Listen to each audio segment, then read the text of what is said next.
Before we jump into today's episode, I'm so excited to be able to tell you that my debut book, Optimal You, Supercharge Your Energy, Strengthen Your Immunity, will be published on the 19th of November, with the Kindle edition available on the 18th for 99p for one day only, so set an alert in your diary. Optimal You is a groundbreaking guide uncovering the 8 pillars of health for supercharged energy and strengthened immunity to optimize your health and extend your health span.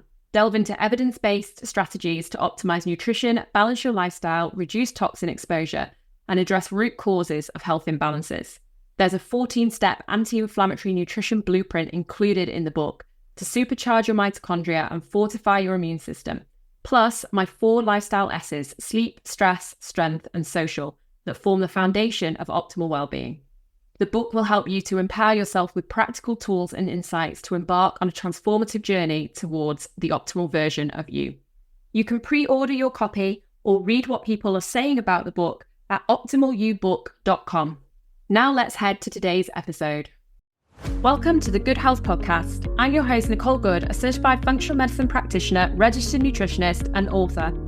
In this podcast, we delve into the world of energy and immune health and wellness with positivity, from optimal health and energy to stress and burnout, right through to immune conditions such as thyroid and autoimmune disease. We deep dive into functional medicine, nutritional medicine, and lifestyle medicine, as well as the personal stories of our amazing guests, from Olympians to famous faces and guest experts from all different parts of the health and wellness world. It's time to stop letting your health hold you back and become the optimal version of you. Don't forget to come and join the conversation on Instagram at good_health, that's GOODE, or visit the website nicolegoodhealth.com to find out more. Today we welcome Rhian Stephenson onto the Good Health Podcast. Rhian is a nutritionist, a naturopath, and an industry leader in nutrition and holistic health and fitness. She's also the founder of ARTAH, the award-winning nutrition and supplement brand. Rhian's love of well-being started at a young age in Canada when she began her career as a competitive swimmer and continued as she progressed to an international level. Driven by her passion for health, Rhian went to complete graduate degrees in human biology, nutritional therapy, and naturopathic medicine. Passionate, energetic, and practicing what she preaches, her goal is to inspire and empower others to experience life in their best health. Let's jump straight into the conversation with Rhian. Okay, so welcome, Rhian, to the Good Health Podcast. It's great to have you here today. Yeah, thank you so much for having me. I'm excited. Yeah, I'm really looking forward to this conversation because your brand is one that I absolutely love. It's one that I use with my own patients. It's one I use myself. So I'm really looking forward to this conversation, learning a little bit more, A, about the brand, but B, about the person behind the brand as well, which I always think is really, really important and really nice to know. So let's start with you. Let's start with your ARTAH brand is not the first thing that you have done. Yeah. So let's start with how you came to be in health and wellness. Was that your first job, or were you doing something else previously? How did you come to be in sort of nutrition and the health and wellness world? Yeah, no, I'm definitely a lifer. So when I was young, I was very, very ill. So I was one of those kids who was always sick, always going to doctors, went to tons of specialists. And I got that typical, there's nothing wrong with you, so you're fine.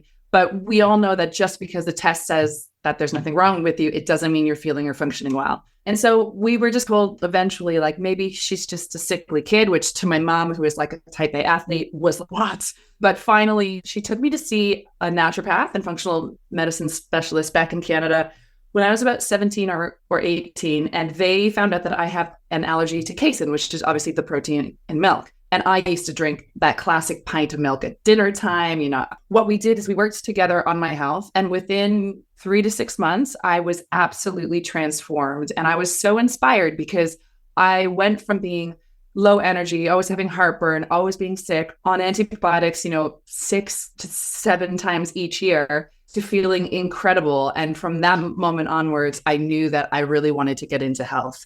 So I trained in health. I became a naturopath, a nutritionist, a herbalist, came over to the UK, and I was in clinical practice.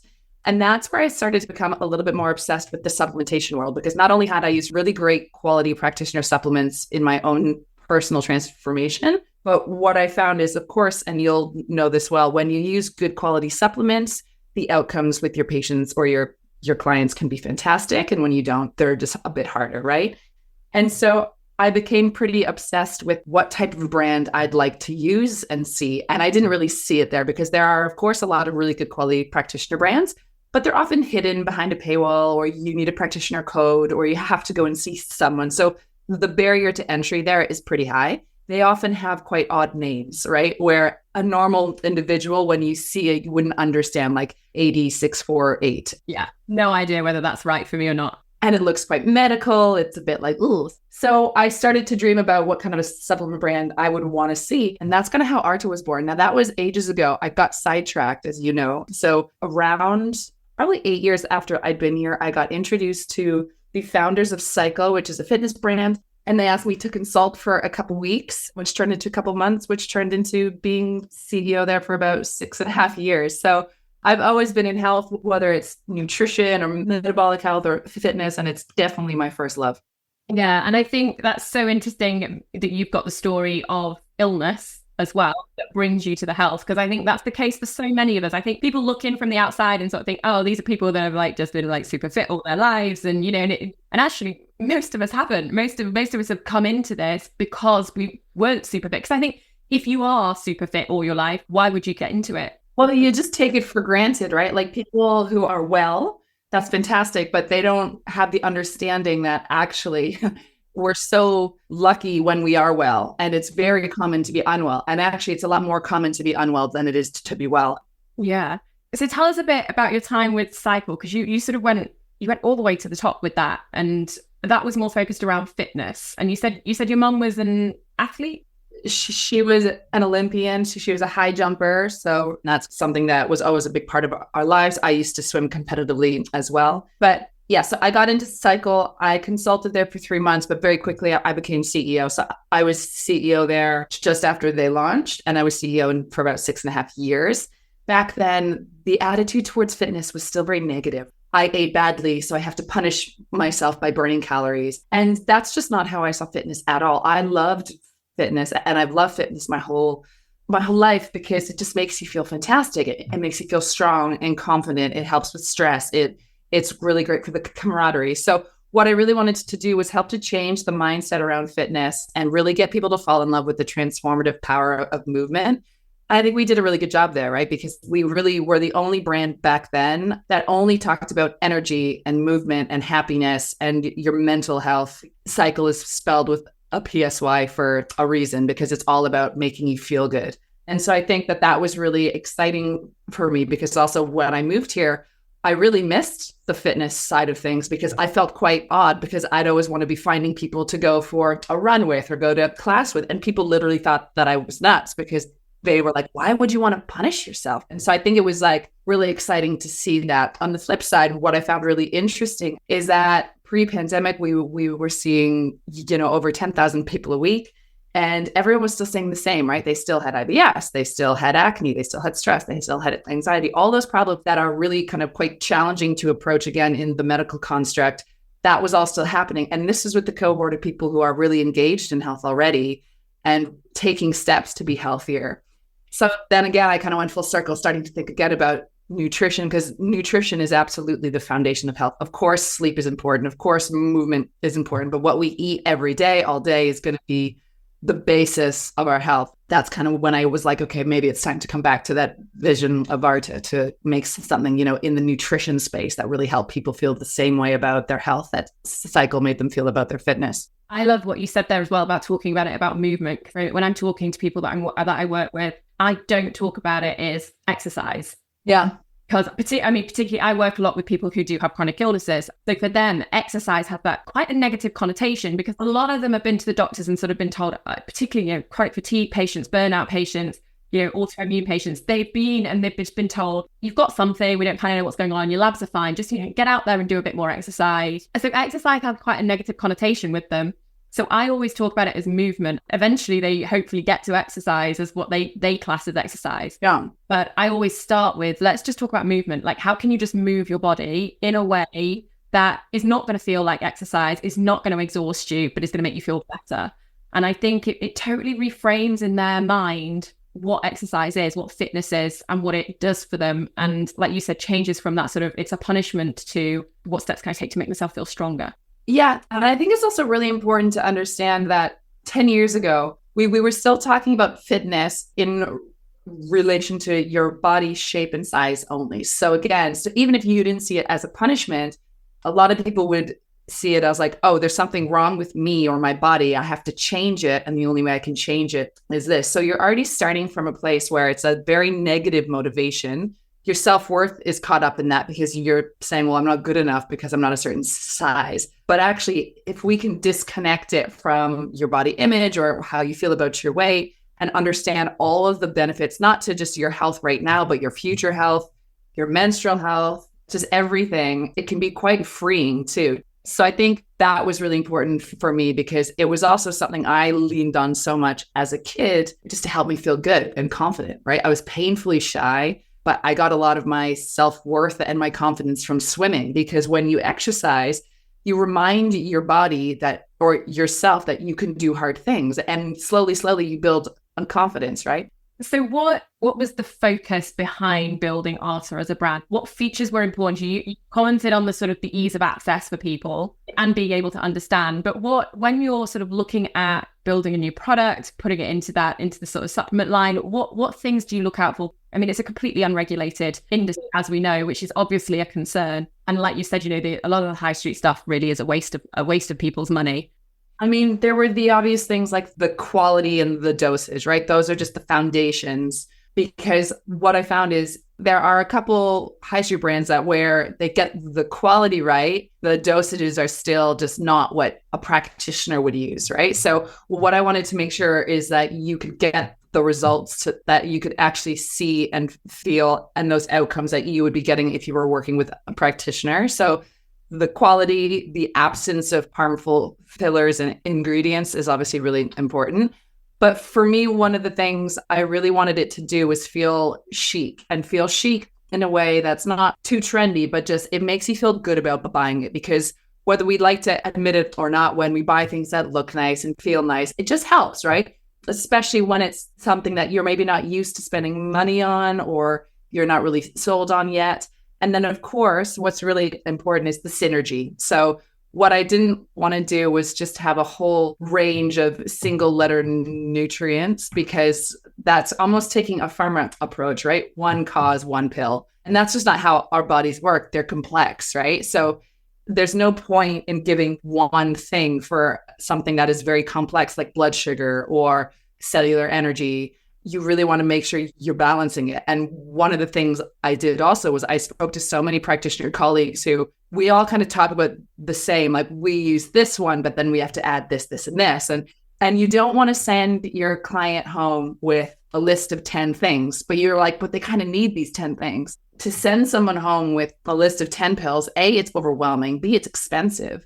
And C, it's just not something that, unless you're like ultra engaged and really trying to fix something really tough, like, I don't know, like a Lyme's, you're just not going to do it. And I do think it's true. It's funny because I was having a conversation recently with somebody about websites, and because we've just relaunched the website, and somebody was like, oh, but this is the platform, this is the best platform to be on. And I can't get it pretty on that platform. And they were like, but pretty's not important. And I was like, it is important. How many times have I gone on a website, and if there's two that I'm looking at, I will buy from the pretty one. But it's true. It's a mindset that we do have, isn't it? And I think that for me, that's the important thing with supplements, with finding brands like yours, is a lot of people who come to me already and they're on sort of a high street multivitamin. I'm quite anti them because they usually almost got too much in them. I know we're talking about multi-use, but they've got so much in them. Everything's in quite a low dose. It's probably not in a great form, not very bioavailable for the body. But that doesn't mean that we need to move to the individual. Like you said, it's about finding a brand that's putting in the right combination of things. Like you said, blood sugar, getting the right combination of things in there. Yeah. In the right doses, in the right forms that make it, multivitamin, as in it's got multiple things in there. Yeah. But it's got the right things at the right doses, and it's not got all the other stuff that we don't necessarily need in that particular supplement. And it is really hard to find. With brands like yours coming out, it's getting easier, but historically it's been really difficult. And it's been a case of, like you said, giving them one supplement for everything, which is a nightmare for people. And also then the number of pills then that they have to swallow, right? And it's too much. Yeah, it's a lot. I found that particularly obvious when I was trying to get pregnant. So I got pregnant a little bit later in life, and I had a hard time. So I had 5 miscarriages. And when I was trying to find a good quality prenatal, it was super tough. So I bought one that's very popular here, but then I added CoQ10, N-acetylcysteine, all these other things. Now, the one that I took had CoQ10 in it, but it was like 10 milligrams. I'm like, no, I need 150 milligrams. Sometimes they throw it in just for optics. I think you're like, you may as well just not have this in. There are certain things, of course, that work in synergy and you can have smaller amounts. I'm certainly not saying you need to superdose, but things like that with a CoQ10, which is very good for egg quality and very important for fertility, especially when you're over 35, put enough in that they can actually take that and not have to buy something else, right? And so it's just, again, about having that insight. And look, that formula is going to be more expensive. The margins on my products are probably not as good or attractive as on some of the other ones, but they're going to be a bit more potent, right? Yeah. You went out there, found that fertility supplement, looked at the dosage of CoQ10, and you're like, well, okay, the CoQ10's in there, but it's not in the right dose. But the vast majority of the public won't know. They're going to go out, pick that up and be like, oh yeah, I've read that I should take CoQ10. It's in this supplement. Brilliant. I'm doing it.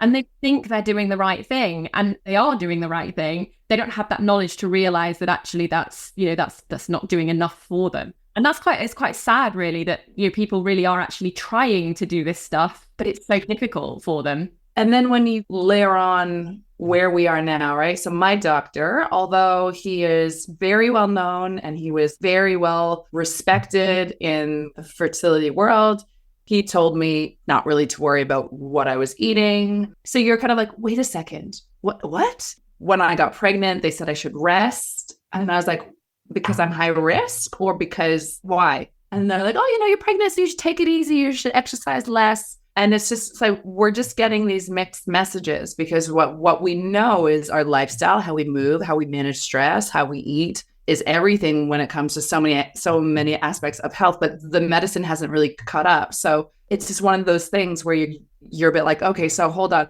Already, I think only 2 in 5 women meet the minimum exercise requirements, right? Which is not a lot. And then when they get pregnant, they kind of get scared into not moving at all, right? So I don't actually have the details of it. So if you have show notes, we can share it afterwards. But they did a survey of a couple thousand women in the UK, and I think 35% of them started to exercise less once they got pregnant because they were afraid of miscarriage, which I understand, right? I had many miscarriages and I was pretty upset about it. But as a general rule, doing exercise isn't going to cause a miscarriage. So I think it's all about all those guidelines too. They're already so confusing. So you want to be able to turn to a brand that you can trust, that you're at least going to get the right amount of those specialized things. So that was also really important. With the fertility product, we also then did a free ebook because, again, it's such a time where you have the ability to influence how a woman eats and moves, because all of a sudden we started to think, okay, it's not only us, right? We really wanted to make sure that they understood what could happen when you eat really well and how much that can not only impact you and your energy and your risk of postpartum issues, but also the health of your baby. So again, I really just wanted to take that holistic approach because as a practitioner, I really do care if people get good outcomes. Yeah, there is. So if we dig in and have a look at a couple of the specific supplements, because there are a few of them that I absolutely love. So one of the new ones actually is the NAD+. So I'd love... It's literally my favorite of all time. Love it. So tell us a little bit about that one. Tell us, for people who don't know, it's one that's used a lot for that longevity picture, aging. By the time we hit, I think it's 40, it's like we're about 50% of it has gone already. The levels in our body naturally, it's something that's in our body naturally, but the levels drop. With age, just naturally, yeah. With age, but not even really old age. No, like 40. not like it. Yeah, it's not dropping at 80. It's dropping really, quite early on. So, what was sort of your inspiration around wanting to create that supplement, and tell us a little bit about it? Yeah, look, so for me, I've just always been obsessed with energy. If someone would ask me what my goal is, it's always energy. The purpose of that will change over time. And right now it's energy for my kids and for my work, because I'm 42. My youngest is 2. My eldest is 4. And it is not easy being a mom. and then adding a business on top of that. Separately, I'm of course obsessed with how can we feel and function as well as we can for as long as we can, right? Because that's really why we should be focusing on health. Yes, of course, you can have more short-term goals, but the goal of it all really is to enjoy your life as long as possible. And what we're finding is we're living longer, but we're not living well. So I think the World Health Organization came out with a great stat. Well, not a great stat for us, but just a poignant stat, which is we spend on average the last 16 years of our life in bad health. That's a long time, right? So it's just one of those things that really makes you think, wow, what I do now is setting me up for the future. Because I think when you're talking, like when you're in your 20s, I never thought about that. I thought about my weight and probably that's it. Like I'm going to be totally old and skin, right? And then as you get older, you realize actually, things change quite quickly. It's not old. It's like early 30s. You hear so many people say like, oh, I can't bounce back after a hangover or a workout, or it just becomes a lot more kind of real. So I really wanted to jump on that. And NAD is something that's, so interesting and exciting. With my complex, what I really wanted to do again was to approach it with synergy. So you'll see a lot of people take the precursors because that's how you have to take it. But there's only so much precursor you can take, right? Because if the machinery to create it isn't well functioning or optimized, you can load up the precursors all you want, but you're just going to get a backlog. So NAD, it's not just about the precursors, but it's also about kind of up-regulating all those processes that help to make your NAD, that help to salvage it. So there's the NAD salvage pathway. And then there's also looking at the things that consume NAD. So one of the things, as you know, I'm sure, that consumes it like lightning is chronic low-grade inflammation. So there's an enzyme CD38 that's activated that is a huge NAD consumer. And you can target that with certain phytonutrients like apigenin, which is in our formula. So you're looking at it not just from, okay, here's the precursors, but then also, okay, here's how we're going to up-regulate all the enzymes that help to recycle it and to salvage it. But also we're going to try to suppress the things that consume it, right? So you're trying to take a multi-pronged approach. And then separately, I always love, because I'm a herbalist, I always love to throw in a couple herbs that are going to be not only have a pleiotropic effect just on your body, but also help the formula, of course. So I've put in some saffron. Saffron is one of the best, most well-researched herbs for stress, for anxiety, right? And we all know that is one of the things that just kills all your efforts, whether it's sleep, whether it's good nutrition, whether it's good exercise. If you're chronically stressed, it's just harder to make good choices. And also stress causes inflammation. So I was super pumped about that one because I just think I'm biased, but I think it's a great formulation. And I think so many of us need it. And then from a personal note as well, since I had kids, I found it really challenging to be mentally sharp. And I don't know if you've ever gone through a phase like this. Maybe it's, of course, being compounded by the fact that maybe I'm going into perimenopause. I don't know. But the chronic stress, the lack of sleep, the having to work and run a business, I just felt mentally very, very dull. And the first thing I noticed within a couple days, and I was a little bit shocked, but within days, my mental clarity and just my outlook was so much better. I was thrilled because I didn't think it would work that fast because I already do a lot of things in my lifestyle that help support your NAD. But yeah, I mean, it was just fantastic. Yeah, I work around energy and immunity, all the conditions I work with. I work from stress and burnout right the way through to people with chronic immune conditions. So everything I'm doing is energy and immunity. The book that's coming out in November is all around energy and immunity and optimizing health. And you mentioned longevity picture and the importance of health span. I've got a whole section in the introduction about actually we focus on longevity and how long we live, but actually we should be focusing on health span. And I actually asked the question in the book, do you want to live to 100 but become ill at 60, or do you want to live to 80 and be well till 80? Everybody would pick to be well till 80. People are not really hunting for longevity. They're actually hunting for more health. They're hunting for that health span. And really the things that matter around that are that energy and immunity. We've got good energy that we can go out and then we can still do things. If we're mentally clear and we can use our brains and do the things we want to do, and our immune defenses are up and we are protecting that immune picture and we're not getting sick all the time and we've not got all the inflammation, they are the best ways to improve that health span and be able to live better for longer. I love the formulation of the NAD+. Oh, thank you.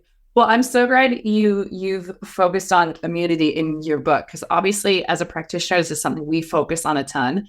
It's hard to get people to get engaged with immunity, right? Like it's not sexy. Energy is more sexy, I think. Yeah. Yeah, and it will help with immunity. So that's really good. But I really think it's important for people to take more interest and more care in their immune system, especially when it comes to recovery. So I mean, I'm someone, when I met my husband, whenever he got the faintest bit of illness, pop in the Nurofen and the paracetamol and powering through with extra coffee. And I'm like, oh, no, rest. You need that energy to fuel your immune system.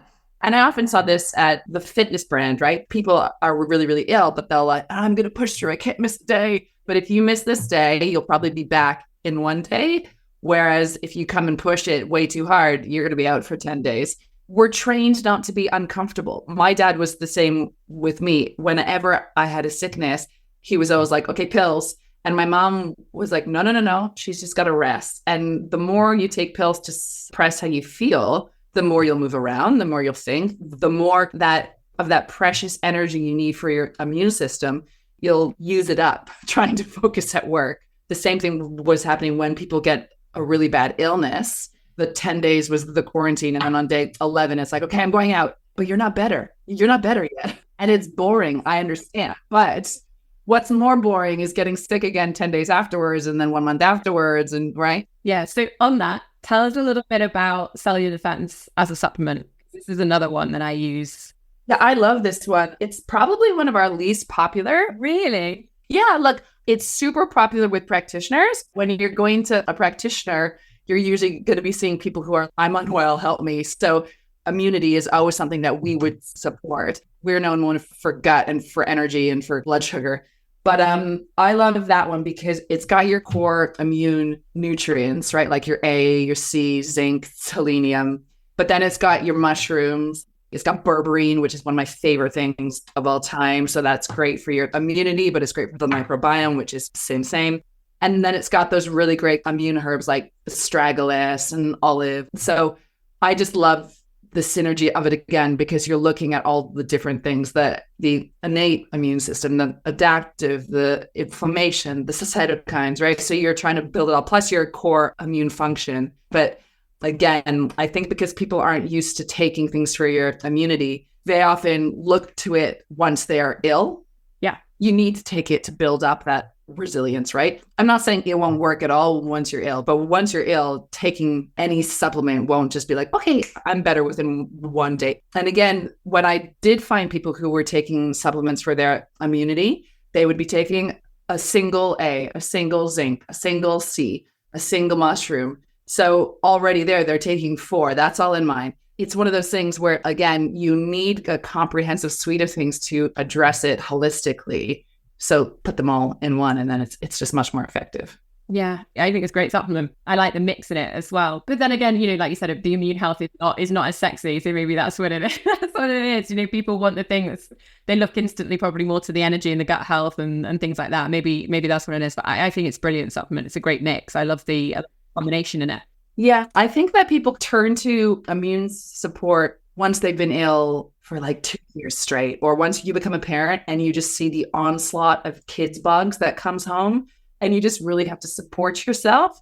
So I used it all year last year, and knock on wood, I didn't get sick once, and I was chronically stressed and I was sleeping not at all because my kids just don't sleep.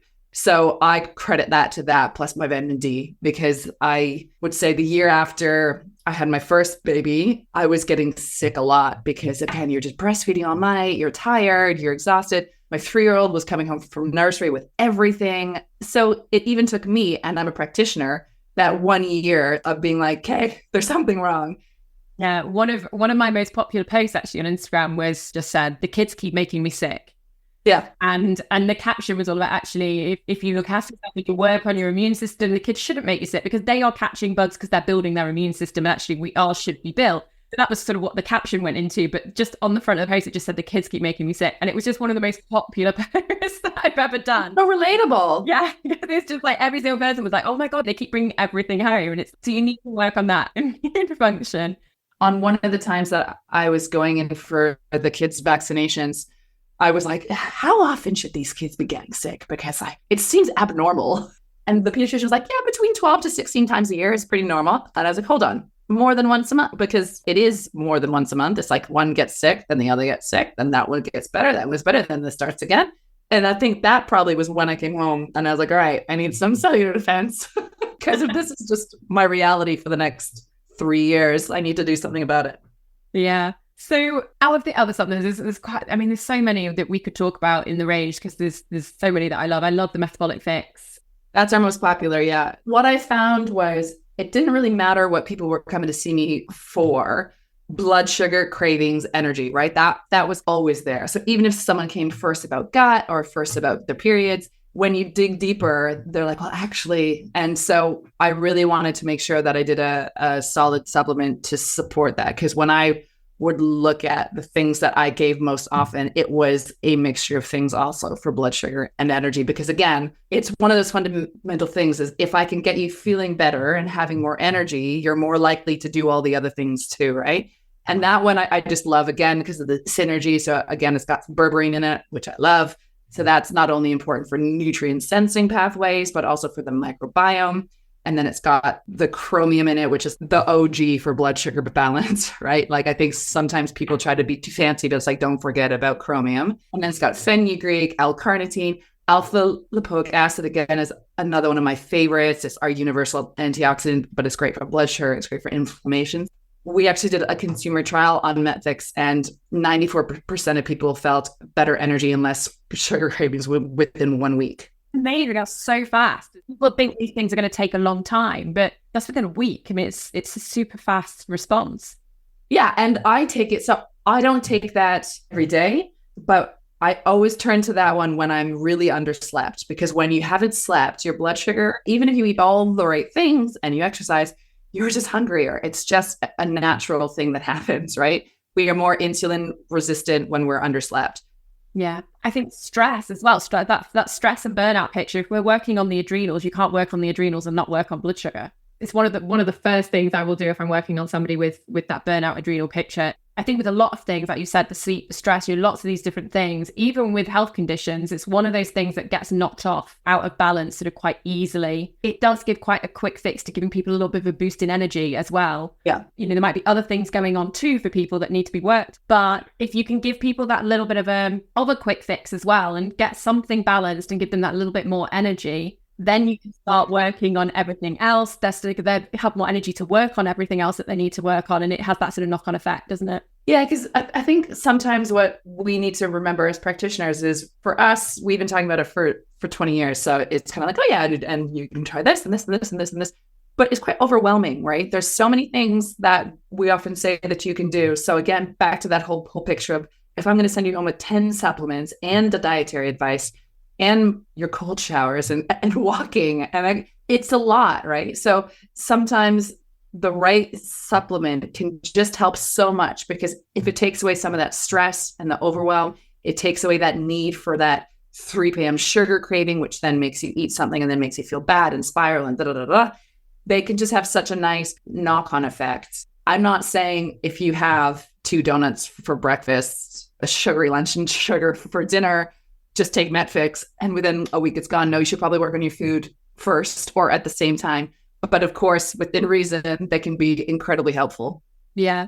What's step for you as, you're an entrepreneur, you've done all this in business, you've got your own brand, what steps outside of supplements, what sort of lifestyle steps or dietary steps, what things do you put in place? What are the non-negotiables for you that you sort of say, these are the things I have to do to look after myself, or that you pull out of your tool bag, maybe at certain times, like you said, if you're particularly stressed or things like that, what are those things that are important for you? The most important thing to me is nutrition. I had an emergency C-section for my first, and I've never been able to not move in my whole life, right? So I'd usually say, oh, it's exercise. That's the thing I love most. And da, da, da. But when you're not able to exercise, you realize the profound effect that food has on your energy. You can't be like, oh, I'm going to go for a walk or a run. You're just a bit stuck and you're in pain and you're tired. So that really reaffirmed how important nutrition is. I also love food. So I'm just one of these people who has just gotten really good at like finding all the ways to make things that maybe are traditionally less healthy and make them healthier so that you can enjoy everything and your nutrition really feels a joy, not like a chore, because it's really important for us to still enjoy what we eat. Food is just something that we just have to love.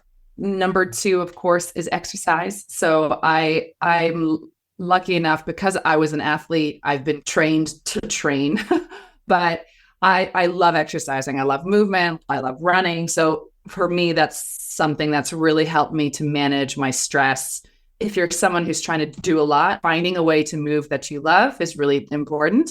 And third is always the least popular thing I say, but it's alcohol. I've pretty much stopped having alcohol, not because I'm an insane health nut, but because it literally makes me so anxious. Now that I have 2 young kids and a business and I can't make up sleep. My kids are up at 5:30 on Saturday. They don't care that it's Saturday. They're up at 5:30 every day. What I found is whenever I drank, the anxiety was just peak and nothing really helped it. So all my tools like exercising and stuff, it maybe took the edge off, but it didn't go away. And so I'm just someone who's quite sensitive to alcohol. I barely drink anything now. Like I think I've drunk 1 time this year. And it's because it just makes me feel unhinged. And what I also found is on those days I did drink, my patience with my kids, because when you've got a 2 and a 4-year-old, oh my word, like you need to be patient. It is crazy. And I would find that I'd lose my temper and I'd be snappier, and then they'd go to bed and then I'd feel guilty because I don't have a lot of time with them. So the time that I have, I want it to be good. Alcohol is one of the things that's become such a, particularly in the UK as well, it's become such a social, hasn't it? I will have a drink, but I don't drink much. I never have since I got diagnosed with autoimmune disease. I haven't. Yeah. I've just never been able to tolerate it ever since that diagnosis. Like my body does not tolerate it. It doesn't really like it. I'm much better if I don't have it. But that's really difficult. I think particularly when you're younger as well, there is that more pressure around have a drink. Like you're boring if you don't drink. Oh, people pressure you so much, and you have to you feel like you have to explain why. Yeah. It becomes this really strange thing. And it's one of the things that I found in clinical practice that my clients have the hardest time with, because they are already maybe a bit self-conscious about trying to make the changes. It's not as much of a sharing culture. So you don't really want to admit that you're not feeling great or not doing well. And what I found was a lot of people would stop going out, and then that would feed into why they fell off. I'm using kind of the air quotes, fell off their program, is because they felt like they were isolated. But we need to be able to operate with or without alcohol.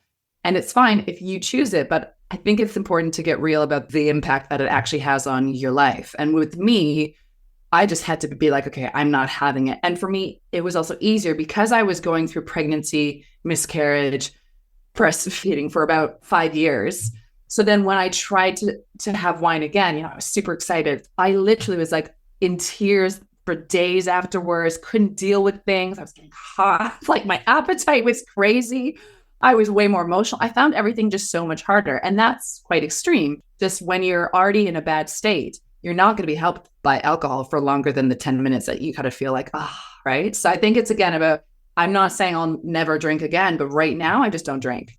Yeah. When you give people any change to make, whether it be nutrition, alcohol, whatever it might be, I think people sort of think, if I start this, like it has to be a lifelong. Yeah. And it doesn't necessarily. Okay, yeah, there are maybe some things that we should try and do for life.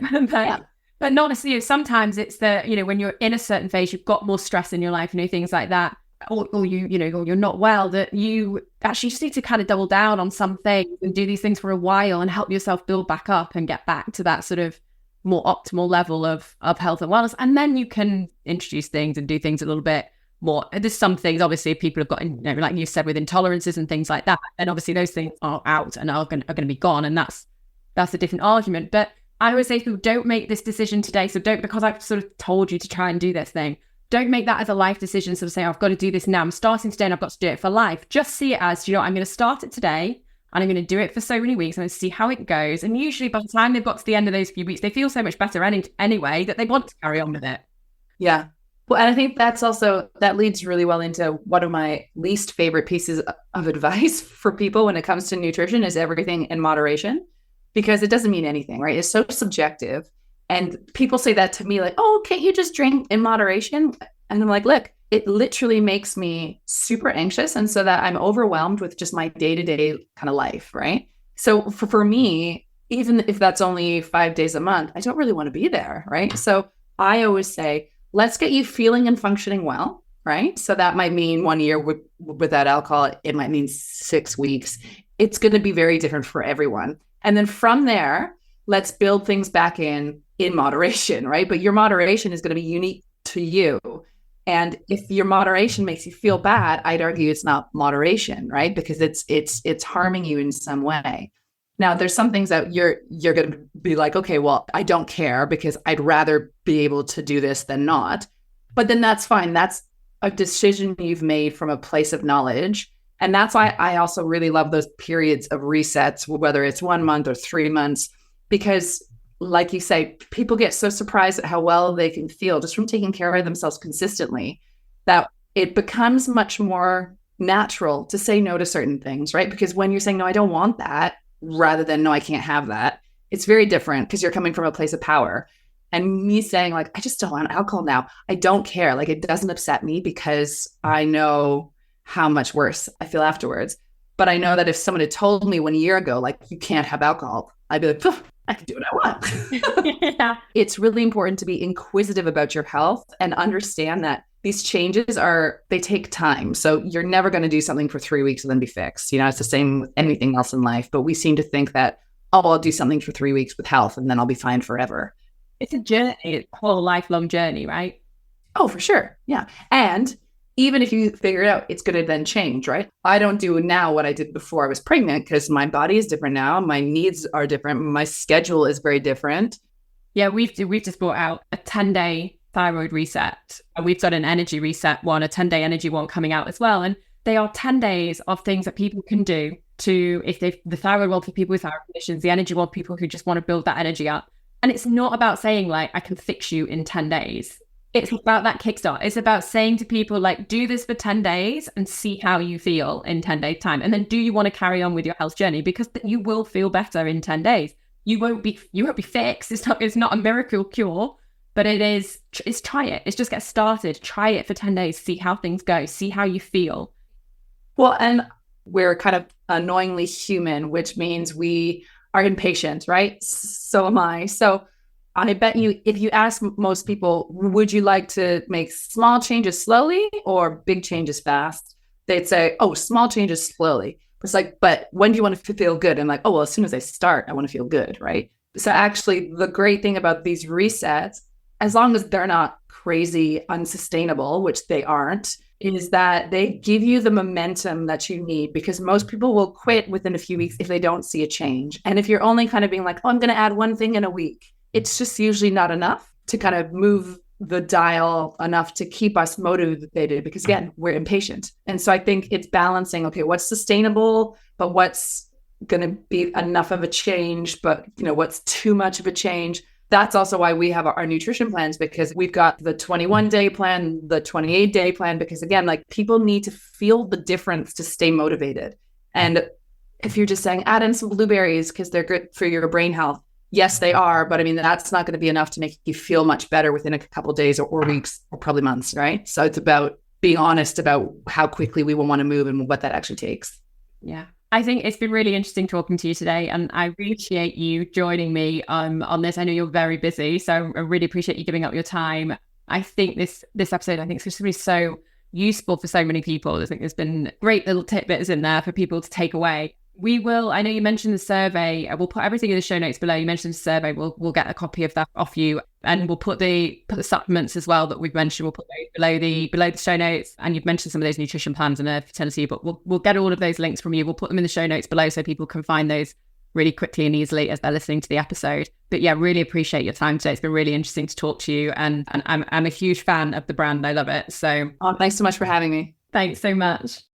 I hope you enjoyed today's episode of the Good Health Podcast. Do share the episode with anyone you think it may benefit, and help us to spread the word on all things health and wellness by rating, liking, or subscribing to the podcast.